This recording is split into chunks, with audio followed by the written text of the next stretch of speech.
So hello and welcome back to the School of Stock Markets YouTube channel everyone, and as promised we are back with another stock research for all of you. So as mentioned earlier by me that in this series that we are going to upload some stock research for you, research of those stocks which are not yet famous, but we think that there is a high probability that these stock will become multi-bagger in future, right? So in the previous video we shared stock research for one particular company, and again we are back with another such company, which is Vipul Organic. And Vipul Organics is currently trading at a stock price of 164.6 rupees, right? So yeah, many of you think that yeah, this stock is trading at 164. If it becomes multi-bagger, how much can it value? If it becomes multi-bagger, it can value 1,000, 2,000, whatever it can be. But somebody searching multi-baggers below 50 rupees or below 100 rupees, yeah, there is a probability that you will find stocks, penny stocks, which become multi-bagger in future. But there is less probability of happening such thing with them, right? These are stocks which are on the edge, on the verge, that they can anytime boom from this point, right? From the current stock prices. That's why we dig out such stocks for you. There is a high probability that this Vipul Organics can also become a multi-bagger in the near future. So by the name you heard it, it is an organic company. And what is the organic company? So Vipul Organics principal activities are manufacturing and trading of dye stuff, organic pigments and organic intermediates. So dye stuff, you know what is a dye? Dye is a color. You use it for the hair, you use it for your clothes, and pigments are colors. The pigments are used in the colors, painting colors and all, and intermediates are of such kind also. You can convert them into the different colors. Like so, they are claiming one thing, that this is organic company. They develop these things through organic sources, right? Vipul Organics as the name suggests, correct? So let's see what is the main products that this company sells, what is their mission, and how the financial are looking for the Vipul Organics, correct? So let's dig into the company. So as you can see, Vipul Organic was founded in the 1968, right? And right now they are selling pigment powder, pigment dispersion, leather dyes, naphthols, fast color bases, fast color salts, and dye intermediates, right? So if we see the list of the product that they sell is a very large number, 1 2 3 4 5 6, so I think 10 12 products they sell. Pigment powders, pigment dispersions, reactive dyes, direct dyes, acid dyes, naphthols, fast color bases, fast color salts, wet dyes and wet paste, basic dyes, food color and lac colors, intermediates for dye stuffs and pigment, and herbal extracts also they do sell, right? So it is a very long portfolio of the products that they are offering to the customer. They are in the business from the last 50 years. So yeah, this is a very well experienced company. As you can see, Mr. Vipul, on whose name this company is made, is quite experienced in the game that they are playing, right? And here you can see the continued growth and expansion led to formation of several subsidiary plants. So yeah, they do have several subsidiary plants as well, right? And as of their main customers, those who buy products from them, are the company currently serves client across broad spectrum of industries ranging from textile, paint, printing, ink, cosmetics and food industry, plastic and several other industries, and has presence in both local and international markets. So you can see that it is not that they are dependent on one particular company or one particular industry. It is a good thing, because what happened, guys, that if a company is good but the major of the revenue of that company is coming from one company, that is a very bad thing, right? And if a revenue is coming from just one industry, then also that is not a very good thing, because you know any industry can take a hit for any reason, and if that industry goes down, their supplier also goes down with them. So this is a good thing with the Vipul Organics Limited, is that they are serving broad spectrum. You know, they have their buyers in textile, paint and printing, ink also they are supplying for cosmetics and food industry. So food industry, there are some colors used in the food industries also. There are some added colors in the foods packages, and also yeah, they do supply their products to them also, dye and pigments, whatever that is used. I don't have technical knowledge about that. And yeah, now plastic and other several industries also they do serve.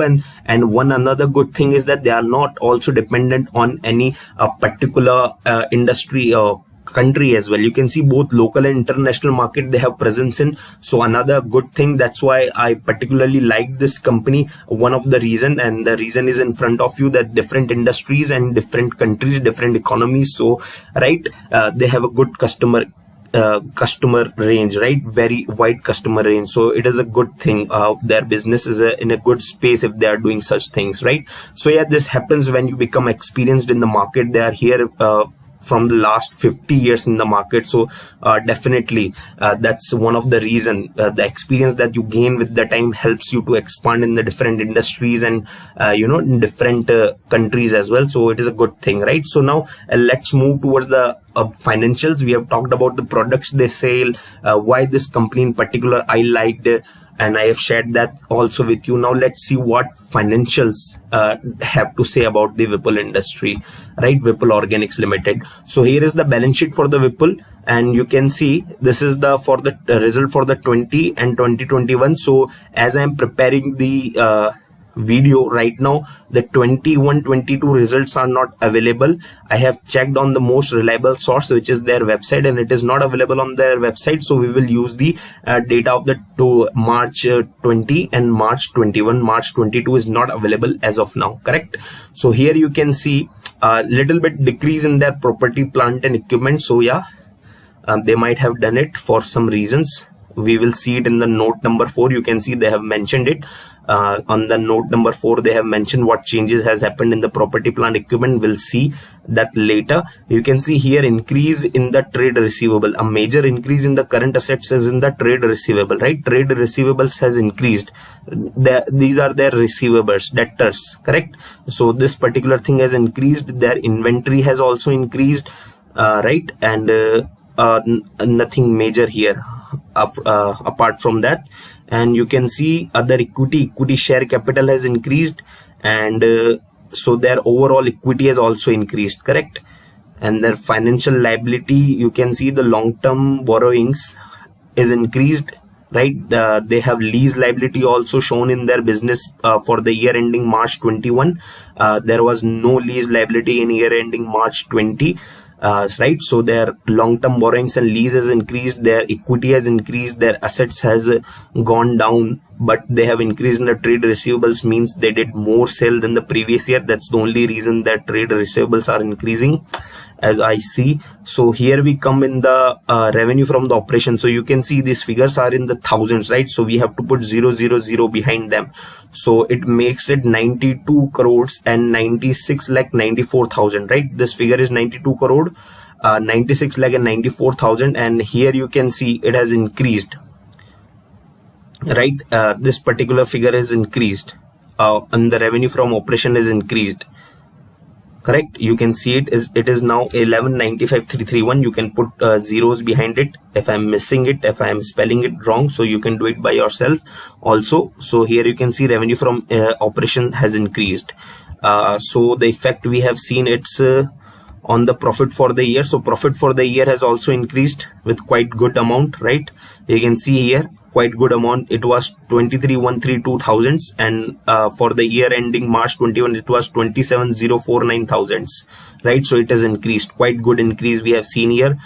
You can see earning per share was also increased from 4.93 and 7.19. so they don't have a complex their equity structure. That's why you are finding basic and diluted earning per share same, right? So these both things, the EPS has increased for them, right? And let's move to the cash flow statement. As we move to the cash flow statement, you will find that net cash flow in operation has decreased, right? It was 138,833,000 and it decreased to negative 22,661,000, right? It is decreased negative 2 crore 26 lakh 61,000. It is decreased to, and previously it was 13 crore 88 lakh and 33,000, right? So it is decreased. So major reason why it has decreased is because of these trade receivables we had talked about. You can see a great amount of outflow from the trade receivables, which means they did the sale but they have not received the cash, right? Which is a bad thing which is a bad thing, which is not a good sign, but you can't say it is completely bad thing. Sometimes it happens. Might be in the year closing on the March 2022, they receive these trade receivables and their cash flow from operation will be good, right? So because of the fair reasons, their cash flow from operation has decreased, so we will not worry about it, right? And here you can see in the investing activities, they have decreased their investing activities, which is a good move. When you have a bad cash flow from operation, you can't invest much in the assets, which was a good move. I liked it. And here you can see net cash flow from the financing activities is positive. It is increased, so they played it smartly. They took some short-term and long-term borrowing to pay off their whatever the outflows was there in the cash flow from operation, and net they have a positive cash flow, right? Their cash and cash equivalent balance has increased, so which is a not necessarily good thing, but we can't say necessarily it's a bad thing also, right? So this cash flow statement is so, right? They have not impressed us with the cash flow statement, but their profit and loss statement is fantastic. They did some really good work in the profit and loss statement.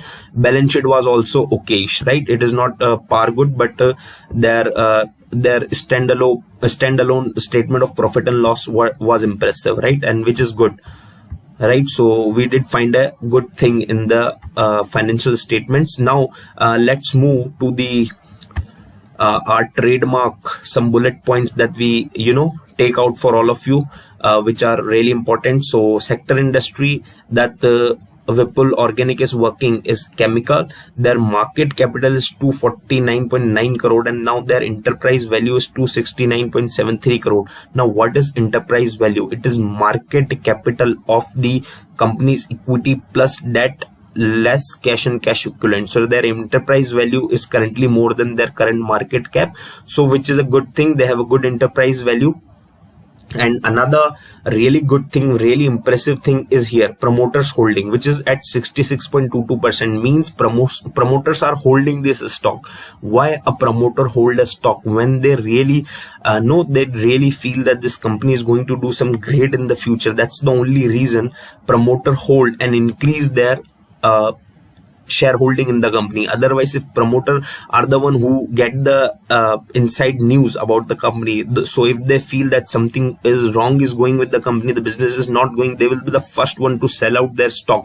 In most of the cases, not all the cases, but in most of the cases this happens, that as soon as promoter sees that something bad is happening with their company, they sell out their stake in the company and they run away, right? But here you can see they are holding 66.22% of the equity in the company, which means they have good expectations from the company. And then you can see promoters holding pledge is 0%, so against nothing they had their shares pledged, which is a good thing. Earning per share we discussed is at 7.19. Their PE is 22.9. Industry PE is 15.49. okay, this is just slightly above the industry PE, but still it is not that too high. So some good performing stocks have P in this industry above 40 and 50 also. So right, Vipul Organics, as you can see, their profit is growing. We have expectation that this P can boost further in the future. Now return on the equity, if you'll see, it is 19.84%, which is a fantastic return on the equity. Return on the capital employed is also fantastic, nearing 18%, is a great performance done by them. And you can see their consistent highest return stock over 5 years, Nifty 500. In Nifty 500 over 5 years, they are the highest return stock. Consistently they are giving the highest return from the past 5 years under the stocks which are coming under Nifty 50s, which is a great thing. Again, I told you this is a really positive sign when promoters increase shareholding quarter on quarter basis, right? Every quarter promoters are increasing their shareholding, so means they are getting the tickets for a big ride for this stock price. So as we suggest, we can also do that, right? The probability is high of that happening. Effectively using its capital to generate profit, ROC improving in last 2 years. Yeah, definitely we have seen that their profits are increasing. Their profit before interest and tax is also good, improving. And their return on equity is also increasing. Their return on asset is increasing, means they're really efficiently using their asset. Management is doing a really great job.